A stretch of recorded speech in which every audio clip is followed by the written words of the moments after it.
But see, the problem is that we have this tendency to lose the sight of the essentials. When we take our eyes off of those things that are truly essential, that's when legalism will set in. It's kind of like, when you see a squirrel, you're like, oh, squirrel, and you run off the road, or something happens like this. It's getting distracted. That's what happens. We get distracted from those essential things, and legalism slips in. And then we slip back into slavery, and we lose Christ. That's what Paul's talking about. Because he says in verse 2 of Galatians 5, if you accept circumcision,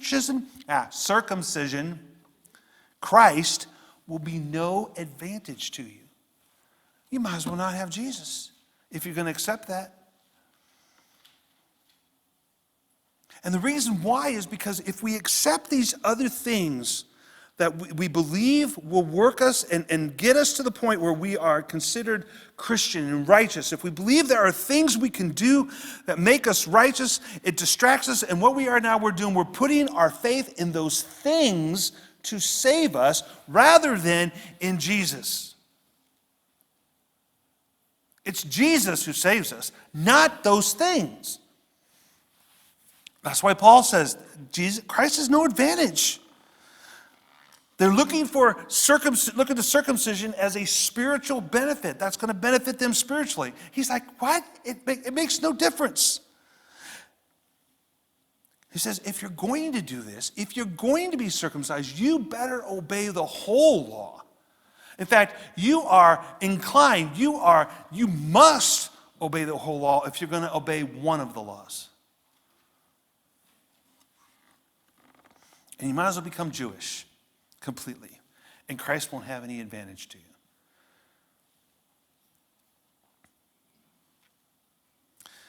What is really happening, in essence, when we look to legalism, when we look to something, and we place it as such a high importance over what God says is important, we'll get to that in a moment, we're relying on ourselves.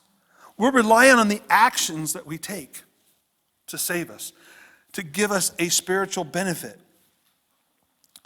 We don't rely on the blood of Christ anymore. We won't have the life that he lived. We'll be without his grace.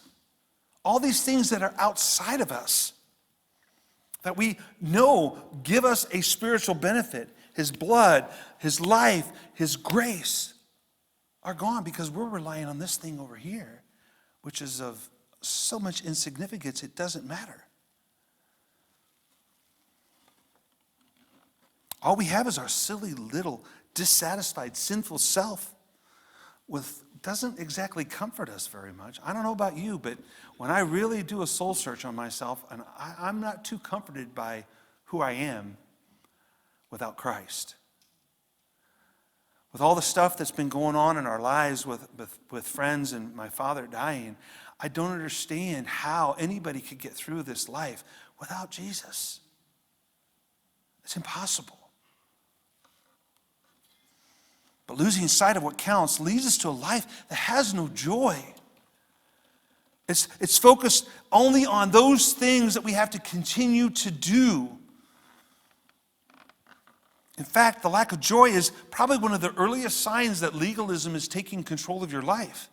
When you begin to lose your joy and you can't find joy in your daily living with Jesus, you know that you have now started to become legalistic.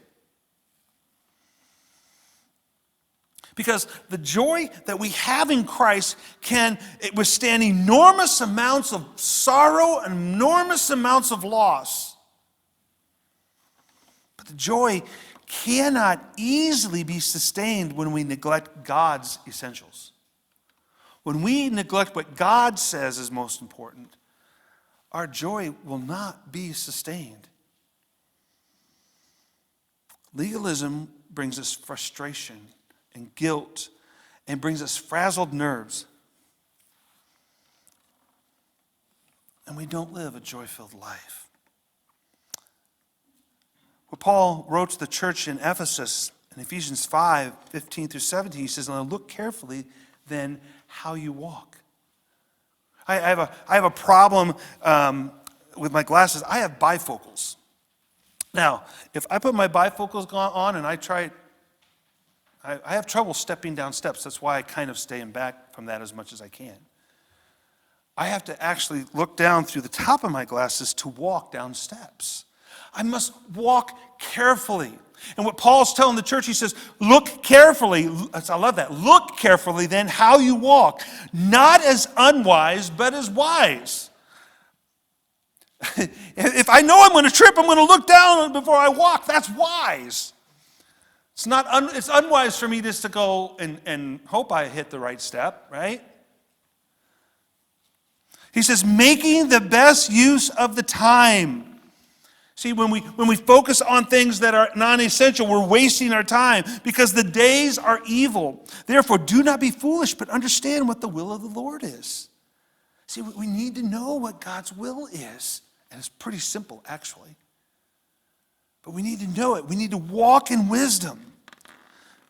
So we need to know, if we need to know what God's will is, we need to know what counts, what doesn't count. Because there's a lot of things in our lives that are constantly being thrown at us, a lot of stuff that we can be involved in, a lot of stuff that we could do just in our personal life. You know, I have probably close to 2,000 books on my list, and I've probably read about 600 of them. So, I mean, I could go crazy and just be all over the place and reading 7 or 8 books and never finishing them at one time. I have to be methodical about it, okay? I have to be wise about it. There's so many things that are coming at us constantly. We need crystal clear. We need to know exactly what counts and what doesn't so that we can be aware of it. It's not that we can't do these things that are non-essential because they're good. It's just that they can't be our main focus. We can be assured that our freedom in Christ and we can avoid the slavery of legalism by having this laser focus on what is important to God, what matters most.